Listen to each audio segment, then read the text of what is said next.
In the small, fog-shrouded town of Willow Glen, nestled deep within the dense forests of the Pacific Northwest, there exists an urban legend that chills the hearts of its residents.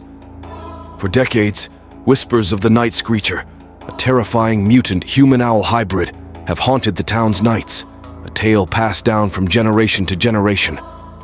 The story begins in the 1970s with Dr. Elias Hawthorne, a reclusive scientist who moved to Willow Glen after a scandal forced him out of the academic world. Dr. Hawthorne purchased a decrepit mansion on the outskirts of town, which he converted into a makeshift laboratory. He was obsessed with genetic experiments, particularly the merging of human and animal DNA. The locals often saw him in the woods at dusk, gathering specimens and muttering to himself. One stormy night, the town was awakened by an ear-piercing screech that seemed to come from everywhere and nowhere. The sound was unlike anything they had ever heard. Part human wail, part animal cry. The next morning, Dr. Hawthorne's mansion was found in ruins, burnt to the ground. There was no sign of the doctor, but the townspeople discovered massive clawed footprints leading into the forest. In the years that followed, sightings of a grotesque creature began to surface. Descriptions varied, but common elements included its large, luminous eyes, feathered wings, and taloned feet. The creature was said to be nearly 7 feet tall, with the face of an owl but disturbingly human features. The Night Screecher, as it came to be known, would appear on the darkest of nights, its bone-chilling screech echoing through the town, a harbinger of death. Families would find their pets missing, and occasionally livestock would be discovered slaughtered in the fields, deep gashes and feathers the only clues left behind. Despite numerous hunting parties and searches, the Screecher always eluded capture, disappearing into the shadows of the forest.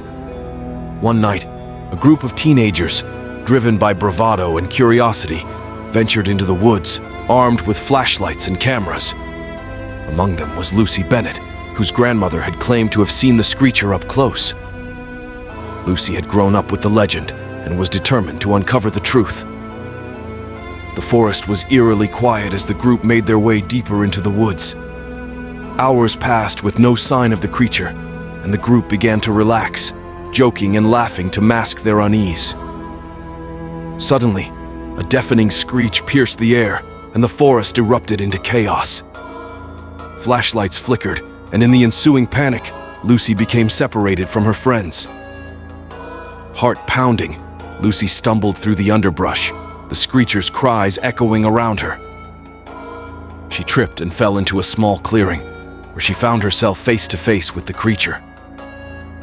Its massive eyes bore into hers, and in that moment, Lucy felt a strange connection, as if the Screecher recognized her. Summoning her courage, Lucy spoke softly. "Dr. Hawthorne?" The creature flinched, and to her astonishment, it nodded.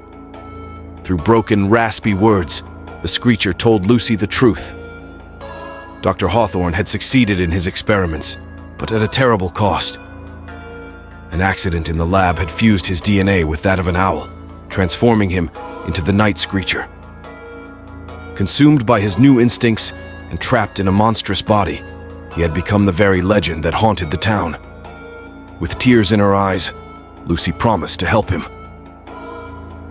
She spent the following months researching genetic reversion and enlisted the help of a renowned geneticist from a nearby university.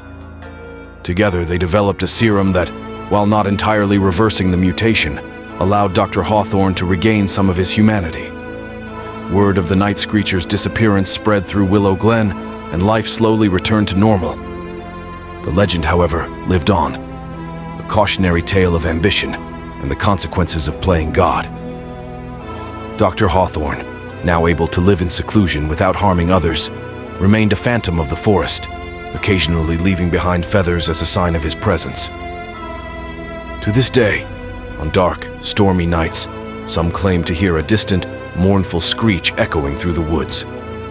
But those who know the true story understand that it's not a cry of terror, but a reminder of the man who became a legend and the girl who helped him reclaim his soul.